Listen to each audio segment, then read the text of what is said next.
una carta de la Biblia, y es como si hiciéramos, hermanos, un pequeño comentario, al menos en términos general, un pequeño comentario, en este caso, de la carta a Tito, ¿verdad? Y me encanta eso, ¿verdad? Así que muchas gracias, hermanos, por la invitación, y nos complace mucho estar aquí. Vamos a abrir nuestras Biblias, hermanos, allí en Tito. Estos días, hermanos, vamos a estar estudiando la carta de Tito. Bastante interesante la carta, hermanos. Tito capítulo 1, vamos a leer el versículo que leyó el hermano, versículo 5, pero hasta ahora hasta el versículo 9. Tito 1, versículo 5 al 9. Dice así el texto, hermano. Por esta causa te dejé en Creta, para que corrigieses lo deficiente y establecieses ancianos en cada ciudad, así como yo te mandé. El que fuere irreprensible, marido de una sola mujer, y que tenga hijos creyentes que no estén acusados de disolución ni de rebeldía, porque es necesario que el obispo sea irreprensible como administrador de Dios, no soberbio, no iracundo, no dado al vino, no pendenciero, no codicioso de ganancias deshonestas, sino hospedador, amante de lo bueno, sobrio, justo, santo, dueño de sí mismo, retenedor de la palabra fiel, tal como ha sido enseñada, para que también pueda exhortar con sana enseñanza y convencer a los que contradicen. Dios bendiga su palabra, mis hermanos. Amén.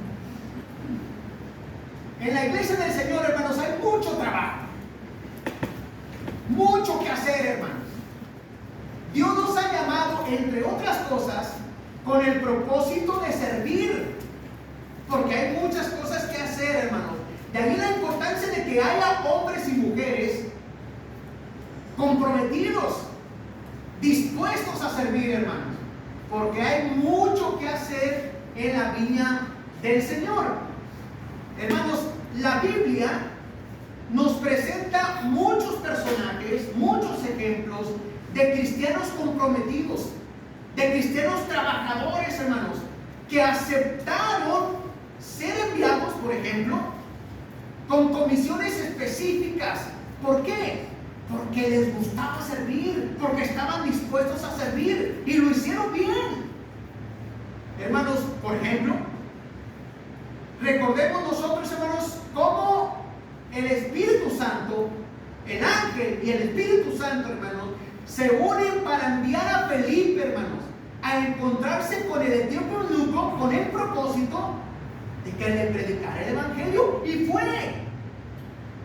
Ustedes recordarán también, hermanos, que los apóstoles, cuando escucharon de la conversión de los hermanos de Antioquía, hermanos, enviaron a Bernabé a Antioquía, hermanos, con el propósito de exhortarles o de confirmarles en la fe, y fue.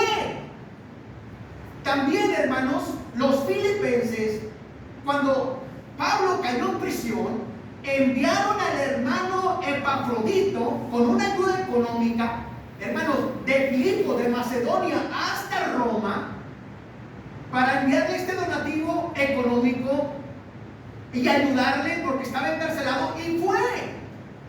También Pablo, hermanos, envió al hermano Timoteo de Roma a Filipos ahora para saber en qué condiciones estaba la iglesia en Filipos, y fue. Pero ahora, hermanos, Pablo viaja, hermanos, a la isla de Creta. Dice el poeta Homero, la isla de las 100 ciudades. Viaja, hermanos, allí y deja a Tito en la isla con el propósito que ayude a corregir lo deficiente y establecer ancianos. Y lo hizo. ¿Por qué? Porque eran hermanos comprometidos y dispuestos a trabajar. Lo hicieron bien, hermanos. Aceptaron comisiones específicas y lo hicieron. Y es precisamente de esta última comisión dada a Timoteo es que quiero hablarles. Lo dejó Pablo a Tito en Creta para que corrigiese lo deficiente y estableciese ancianos en cada ciudad.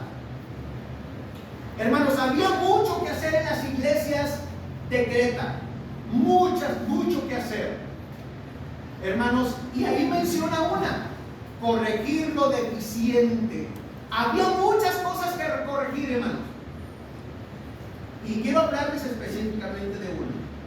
Corregir lo deficiente, hermanos, en la vida de los ministros. Ese es el tema que quiero compartirlos con ustedes. Corrigiendo lo deficiente en la vida de los ministros. Lo que voy a hablar, hermanos, está más enfocado en el ancianato, por supuesto, hermanos. Sin embargo, los principios enseñados aquí, bien, la mayoría de hecho, se aplica al cristiano en general. Y el apóstol Pablo, en los textos que acabamos de leer, el apóstol Pablo le dice a Tito, hermanos, en tres cosas, en tres áreas en las que el ministro debe corregir su vida. En primer lugar, hermanos, debe corregir su vida en el área de lo familiar. En el versículo 5 y versículo 6, hermanos, menciona esta área. Versículo 5: por esta causa te dejé en Creta, para que corrigiese lo deficiente y establecieses ancianos en cada ciudad, así como yo te mandé, el que fuera irreprensible, marido de una sola mujer, que tenga hijos creyentes, que no estén acusados de disolución y de rebeldía. Hermanos, en esta área de lo familiar, la primer cosa, hermanos, la primer cosa en que se debe corregir, hermanos, es que el ministro debe ser un esposo fiel. Dice ahí, hermanos, marido de una sola mujer.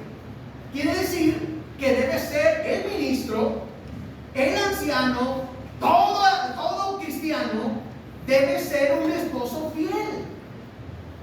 Hermanos, el Nuevo Testamento de Francisco de la Cueva dice de una mujer esposo.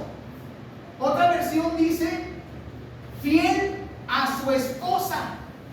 Así que el candidato, hermanos, a ser líder de la iglesia debe ser un esposo fiel. No debe ser, hermanos, un adúltero, un mujeriego, un conquistador, ni tener amiguitas. Debe ser fiel. Hermanos, debe tener una relación romántica exclusivamente con su esposa, con nadie más. No se debe usted permitir tener un acercamiento con alguien tan íntimo, con alguien, con el sexo opuesto, con alguien que no sea su esposa. Porque el ministro debe ser, hermanos, fiel. Dios siempre tuvo la intención, hermanos, de que el hombre tuviese solamente una esposa. Génesis 2:24: dejará el hombre a su padre y a su madre y se unirá a su mujer, y los dos serán una sola carne. Dios quiso, hermanos, que el matrimonio humano fuera un reflejo de la unión espiritual entre Cristo y su iglesia. Dios siempre tuvo esa intención, hermanos. Por eso, ningún polígamo, ningún esposo infiel, hermanos, debe ocupar un puesto de liderazgo en la iglesia. De ninguna manera, no se puede. ¿Por qué? Porque no refleja, hermanos, la intención de Dios. Y por supuesto, porque no es un modelo a seguir ese hombre. Por eso es que no debe ser, hermanos, no debe ocupar un puesto de liderazgo en la iglesia una persona adúltera, un polígamo, por supuesto que no. Hermanos, en el área de la familia, también el ministro cristiano debe ser un padre responsable. Allí mismo en el versículo 6, hermanos, dice que tenga hijos creyentes que no estén acusados de disolución y rebeldía. Lo primero que se dice ahí, hermanos, es que debe tener hijos creyentes, hijos cristianos, hermanos. En otras palabras, el esposo, el padre de familia, hermanos, debe ser un cristiano tal que sus hijos, hermanos, quisieron adoptar su propia fe. Él influyó positivamente, hermanos, en la vida de sus hijos, que sus hijos quisieron ser cristianos como él. Pero también sus hijos no deben ser acusados de disolución, es decir, de libertinaje, de inmoralidad. Pero también sus hijos no deben estar acusados de rebeldía, es decir, de desobediencia, de personas que no les gusta estar bajo la autoridad de nadie. No deben, hermanos. Y la razón principal de todas estas cuestiones, Pablo la dice en 1 Timoteo capítulo 3, versículo 5. Pues el que no sabe gobernar su propia casa, ¿cómo cuidará de la iglesia de Dios? Esa es la razón del por qué, hermanos, cuando hablamos del liderazgo de la iglesia, debe estar corregida en su área familiar, porque si no sabe gobernar su propia casa, ¿cómo cuidará de la iglesia del Señor? Dice el apóstol Pablo. Mis hermanos, la Biblia tiene por responsables a los padres de la manera en que resultan los hijos. Eso tiene que quedar claro, la Biblia lo enseña. La Biblia responsabiliza a los padres de la manera en que resultan los hijos. No es la culpa del profesor de la escuela, no es la culpa del predicador o del maestro de la escuela dominical. Es responsabilidad de los padres, la Biblia lo enseña. Por eso, Proverbios 22:6, instruye al niño en su camino. Responsabilidad de los padres. De nosotros depende, mis hermanos, cómo resultaron nuestros hijos. De allí, hermanos, la importancia de que el hogar del líder cristiano sea un modelo a seguir. Que sus hijos, hermanos, que el hogar de ese cristiano sea un hogar de fe, porque se requiere que sus hijos sean creyentes. Que su hogar sea un ejemplo también, hermanos, de pureza, puesto que los hijos no deben ser acusados de disolución, es decir, de libertinaje. También debe ser un modelo, hermanos, de orden, porque sus hijos no deben ser acusados de rebeldía. Si el líder cristiano tiene hijos que son incrédulos, hermanos, eso será una piedra de tropiezo para aquellos que vengan a la iglesia, aquellos inconversos que vengan a la iglesia. Será una piedra de tropiezo. Se pondrá en duda la habilidad de ese líder de poder ayudar a alguien y llevarlo a la conversión, porque ni sus propios hijos, hermanos, lo hicieron. Si el líder cristiano, mis hermanos, tiene hijos disolutos, es decir, libertinos, inmorales, eso lo imposibilita, hermanos, para corregir a los hijos de los hermanos que anden mal. Si el hijo del líder, hermanos, si los hijos del líder son rebeldes, eso lo imposibilita, hermanos, para poder gobernar la iglesia cuya autoridad sus hijos no se superaron, menospreciaron. Así que, mis hermanos, es muy importante que el hogar del líder cristiano sea un modelo a seguir. Cabe mencionar, hermanos, que el apóstol Pablo aquí no está pidiendo requisitos imposibles. Porque, repito, la mayoría de los principios enseñados aquí, hermanos, son aplicables a todo cristiano. Miren, hermanos, es cierto, los seres humanos, las personas no somos perfectos y por tanto no existen las familias perfectas.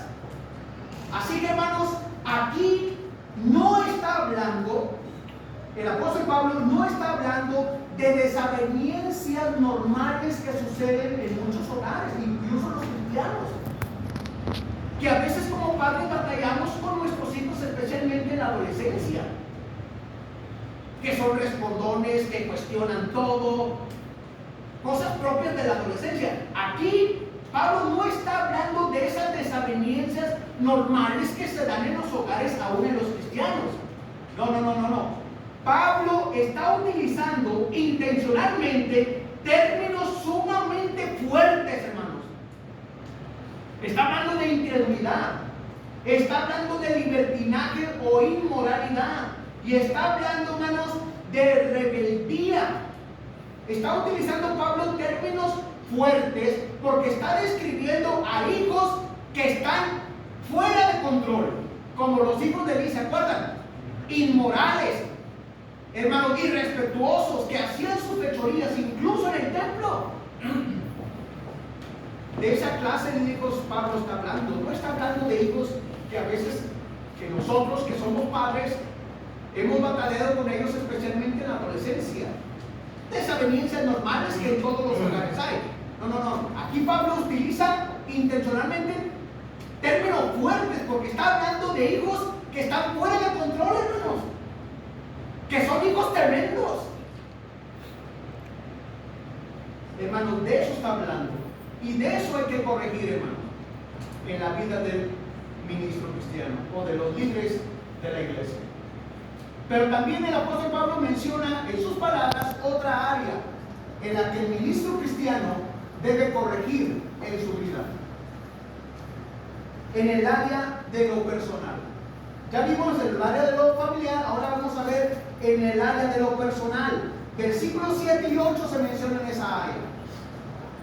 En el versículo 7, hermanos, primero se menciona algunas cosas que se deben evitar.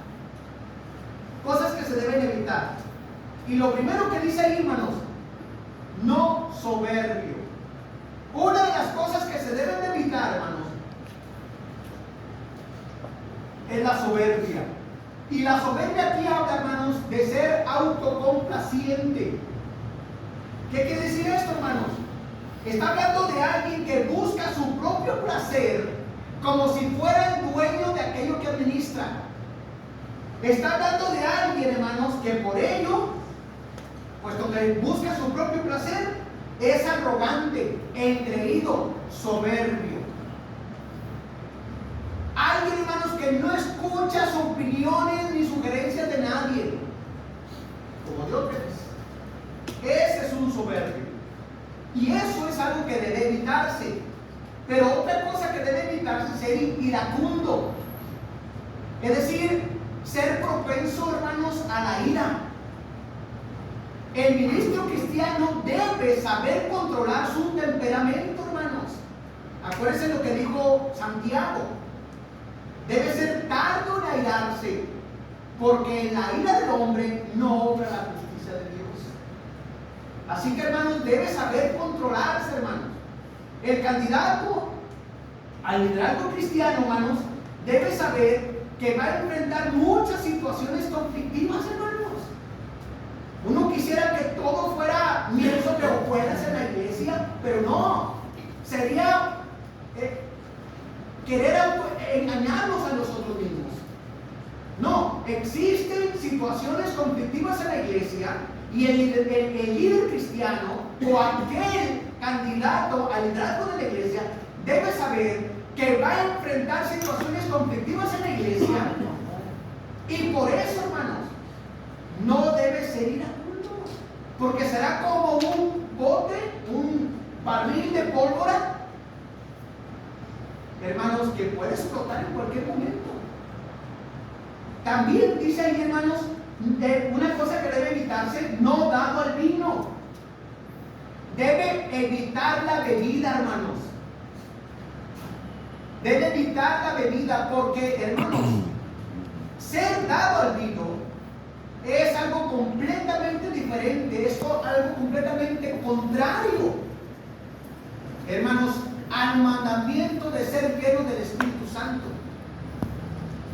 El líder cristiano, hermanos, no debe ser adicto a ninguna sustancia que le evite pensar y razonar correctamente y tomar decisiones sabias. El líder cristiano, hermanos, no debe ser adicto, hermanos, para que pueda corregir a aquellos que están en ese vicio. Así que no debe ser dado a la bebida. Pero tampoco, hermanos, debe ser pendenciero. Es decir, golpeador, violento. El líder cristiano, hermanos, no debe ser un hombre violento, un hombre que resuelva los problemas con los puños o con violencia verbal.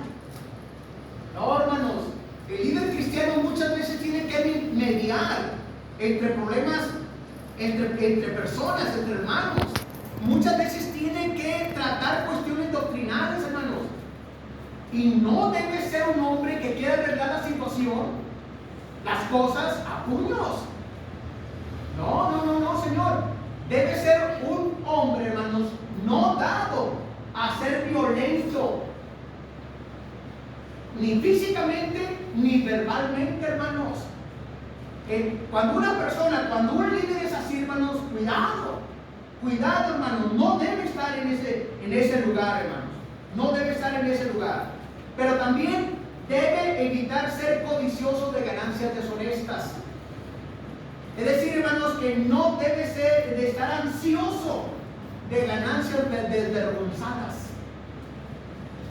Si un líder, hermanos, tiene inclinaciones a utilizar su ministerio por motivos egoístas y materiales, debe ser quitado, hermanos. Debe ser quitado, hermanos.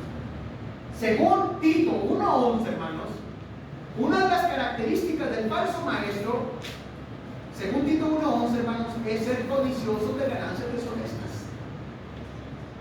Por eso, hermanos, ningún líder cristiano o candidato a que quiera ser líder en la iglesia debe ser codicioso de ganancias deshonestas. Hermanos, los ancianos son los encargados de las finanzas de la iglesia. Y sería un error tremendo que alguien que es codicioso estuviera a cargo del tesoro de la iglesia. Sería un error ponerlo allí, hermanos. Por eso es que la iglesia debe elegir bien a quién va a elegir, hermanos.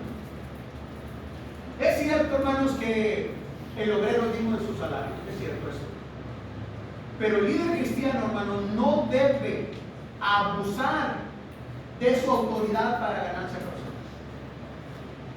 Estas son cosas que deben de evitarse. Luego, en el versículo 8, el apóstol Pablo menciona algunas conductas que deben procurarse. Por ejemplo, ser hospedador. Sí, hermanos. El líder cristiano debe ser hospedador, es decir, debe recibir temporalmente, hermanos, vamos con eso, temporalmente a hermanos en su casa. Porque un hogar abierto es señal de un corazón abierto. Hermanos, en aquellos tiempos era mucho más importante, o mucho más necesario, mucho más necesario ser hospedador que en los tiempos actuales. Porque en aquellos tiempos no había hoteles, hermanos, donde uno pudiera hospedarse. En aquellos tiempos los lugares para hospedarse eran pocos, eran sucios y eran llenos de prostitución. Muchos hermanos tenían que viajar por motivos de evangelismo o por motivos de persecución, y había hermanos de buen corazón como Gallo, en la tercera carta de Juan, que eran hospedadores, incluso aunque no los conocieran. Hermanos, y el líder cristiano debe ser hospedador, pero también dice ahí, hermanos, debe ser amante de lo bueno. Es decir, que a él no le debe pesar hacer lo bueno, no debe ser una carga para él hacer lo bueno, debe amar hacer lo bueno. Así debe hacer él. Y luego dice el versículo también allí, debe ser sobrio, es decir, debe ser un hermano sano de la mente, hermano, un hermano prudente, un hermano que piensa antes de actuar. Ese es un hermano sobrio. Pero también debe ser un hermano justo, hermanos. Es decir, que es un hermano que no es prejuicioso, un hermano que no tiene favoritos en la iglesia, hermanos. No, es un hermano que entiende que su responsabilidad es ver cuidar, proteger a todos los hermanos por igual. Es justo. Debes también ser debes ser también santo. Y aquí la palabra santo, hermanos, es diferente a aquella palabra que se define como apartado. Aquí la palabra santo tiene que ver, hermanos, con ser piadoso, con ser consagrado, con ser religioso. En otras palabras, hermanos, está describiendo a un cristiano que es fiel a sus deberes cristianos.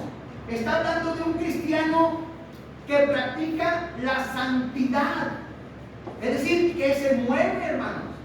Más que quedarse apartado, está hablando de un hermano que practica, que es fiel.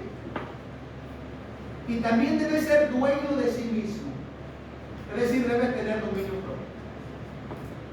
No debe dejar llevarse, hermanos, por su temperamento, por sus emociones. No debe dejar llevarse, hermanos, por sus impulsos, por sus deseos. No, hermano. Debe ser un hermano dueño de sí mismo, que no se deja llevar, que no se deja arrastrar por ninguna cosa. Hermanos, cuando uno lee estas cosas, cada una de estos requisitos, a veces es común que uno piense, no, pues ¿cuándo puede uno llegar a ser líder de la iglesia? ¿Cómo puede uno aspirar a esto? A ser anciano de la iglesia. Es imposible, nunca voy a estar preparado. No estoy preparado y posiblemente nunca lo estaré. Es común pensar eso, hermanos, ¿verdad? Sin embargo, como les he comentado, los principios mencionados aquí, hermanos, se aplican para todos los cristianos, la mayoría. Es aplicable para todos los cristianos. Miren, hermanos, cuando Pablo escribió estas palabras, Pablo estaba preocupado por la iglesia, tanto en Éfeso, tanto en Creta. Hermanos, la isla de Creta, hermanos, de hecho la palabra Creta significa carnal. Significa carnal la palabra Creta. Según el poeta Epimenides, hermanos, que escribió en el año, que vivió en el año 600 antes de Cristo, los cretenses, hermanos, eran glotones, malas bestias, y allí, hermano, lo dice en el capítulo, si no recuerdo, capítulo 1, versículo 11 o 12 más o menos lo dice. Eran tremendos, hermanos. Eran tremendos inmorales, eran tremendos. Y lo escribió, hermanos, 600 años antes de Cristo. La carta de Tito se escribió como en el año 60, 63, 64. Estamos hablando, hermanos, que los cretenses no habían cambiado. El poeta Epimenides dijo 600 años de Cristo que eran tremendos los cretenses, malas bestias, glotones, borrachos. Para cuando Pablo escribió, hermanos, Tito, en el año 63, 64, seguían teniendo la misma forma de vida. No habían cambiado nada, hermanos. Seguían siendo los mismos. Pablo estaba preocupado por la iglesia cuando escribió estas palabras, hermanos. ¿Por qué? Porque el mundo se estaba introduciendo en las iglesias de Creta, hermanos. Muchos hermanos se decían ser cristianos, pero eran unos mundanos. Eran unos mundanos, hermanos. Profesan conocer a Dios, pero con sus hechos lo niegan. Capítulo 1, versículo 16. Hermanos, y era sorprendente la situación de la iglesia en Creta. Así que, hermanos, muchos cristianos querían la salvación en Cristo, pero no querían cambiar de vida. Así que, hermanos, ¿cómo corregir la situación en la iglesia? Si la mundanalidad estaba en todo su esplendor en la iglesia, hermano, ¿cómo corregirla? ¿Cómo hacerle? ¿Por dónde empezar? Hermanos, pues Pablo le dice a Timoteo que empiece por los ministros. Dice el presidente López Obrador, hermanos, que las escaleras se limpian desde arriba hacia abajo. Si los de arriba están pésimos, imagínense los de abajo. Así que para poder ayudar a corregir las deficiencias de la iglesia, primero hay que corregir a los ministros, a aquellos que dirigen la iglesia. Y eso fue lo que hizo Tito. Por eso Pablo, hermanos, da una lista de cosas que se tienen que hacer y cosas que se tienen que evitar en la vida del ministro cristiano. Y lo hizo, hermano. Y lo hizo. Hermanos, esa fue la manera, hermanos, en que el Señor pudo librar o mejorar la situación de la iglesia. Hermanos, estamos hablando de corregir los deficientes de la vida de los ministros. Ahora quiero mencionarles otra área. Ya vimos el área de lo personal, el área de lo personal, ahora en el área de lo ministerial, en el área ministerial. Y está específicamente el versículo 9. Retenedor de la palabra fiel, tal como ha sido enseñada, para que también pueda exhortar con sana enseñanza y convencer a los que contradicen.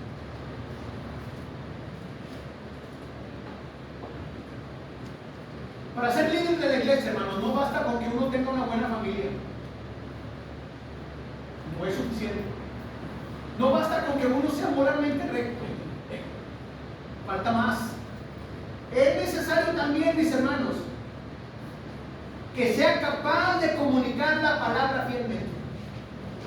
Por eso aquí Pablo le está diciendo a Tito que sea retenedor de la palabra fiel, tal como ha sido enseñada, para que nosotros, hermanos, podamos exhortar, hermanos, correctamente y ayudar a la iglesia que esté sana. Debemos ser retenedores de la sana enseñanza, como dice aquí, retenedores, de la palabra fiel, tal como ha sido enseñada, sin agregarle, sin quitarle, tal como ha sido enseñada por Jesucristo, hermanos, y propagada por sus apóstoles. Así, hermano. Debe retener la palabra, hermano, retenedor de la palabra fiel. Debe quedarse con ella, con la palabra del Señor, hermanos. Por eso también Pablo menciona en 2 Timoteo 1:13, retén la forma de las sanas palabras que de mí oíste. Persiste tú en lo que has aprendido, 2 Timoteo 3:14. Así que, mis hermanos, la verdad de la religión no es un invento del ministro. No, es algo que él aprende, hermanos, de las enseñanzas reveladas del Señor Jesucristo. No es algo que él inventó en la religión. No, fue enseñanza de Jesucristo, hermanos. Las escrituras es la única fuente confiable de información, hermanos, para todos. No hay donde más. En temas de religión, la Biblia, hermanos, es la única fuente confiable de información.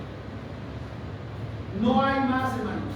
Solo existe una doctrina, la doctrina apostólica, la doctrina de Cristo, hermanos.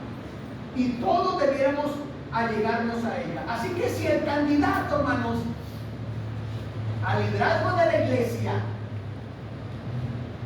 tiene dudas sobre la autenticidad de la Biblia, hermanos, no es apto para dirigir la iglesia.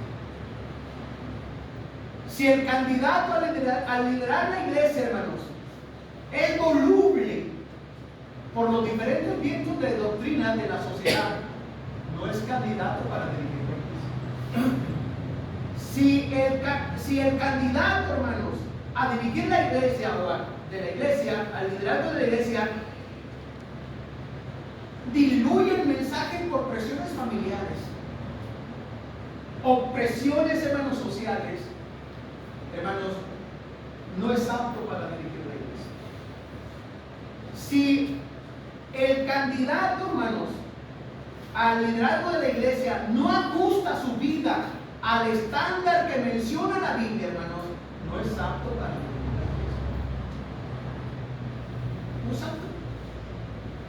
La enseñanza apostólica, hermanos, debe ser la norma de comparación de nuestra vida, hermanos, nuestra vida humana y de las enseñanzas en tema de la Biblia, la enseñanza apostólica.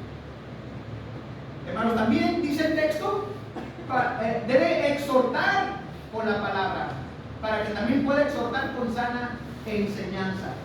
Se trata de motivar, hermanos. Se trata de consolar, de alentar, de fortalecer. De eso se trata, hermanos. Y tiene que ser, como dice ahí, con sana enseñanza. Es cierto, hermanos, que a veces escuchar la sana enseñanza incomoda. Incomoda, hermanos. Porque Dios, para poder sanarnos, porque estamos hablando de sana enseñanza, porque Dios, para sanarnos, lo que Dios tiene que hacer es revelar nuestras enfermedades morales y espirituales. Revelarlas, hermanos. Y eso nos incomoda. Y no solamente revelarlas, tiene que removerlas. Y eso duele. Por eso es que a algunos hermanos no les gusta la sana enseñanza. A veces están como nuestros niños, que le pones un plato de comida saludable y le pones comida chatarra. ¿Qué es lo que prefieren? La comida chatarra.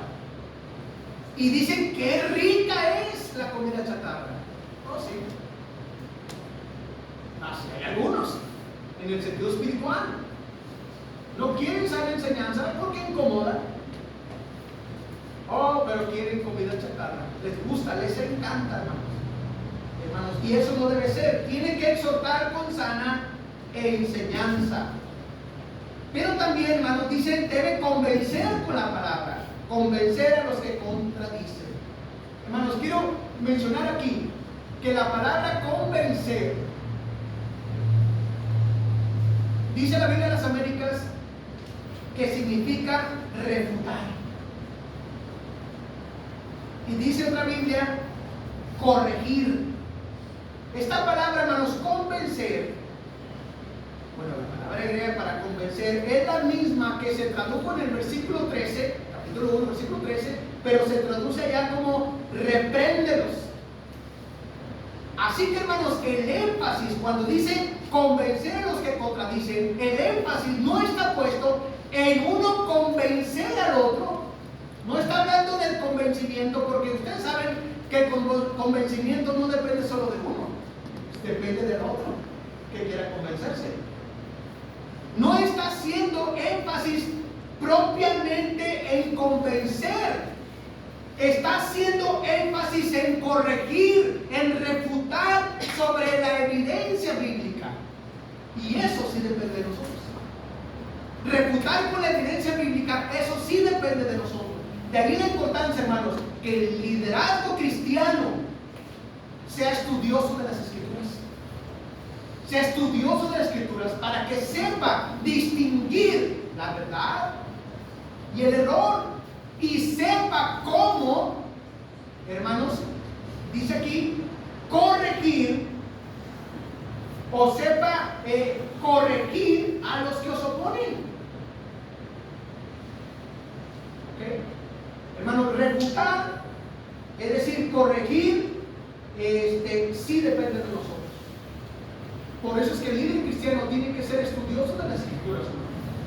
No debe ser conformista y quedarse solo con lo que escucha el domingo o el miércoles en el culto. Debe estudiar la Biblia y estudiarla en serio, hermano. Estudiarla en serio. Esa es la única manera, hermanos, para que uno pueda mantener, o que la iglesia se pueda mantener con integridad. Bueno, hemos mencionado, hermanos, de corregir lo deficiente en la vida de los ministros. Y hemos dicho en tres áreas: en el área de lo familiar, en el área personal y en el área de lo ministerial.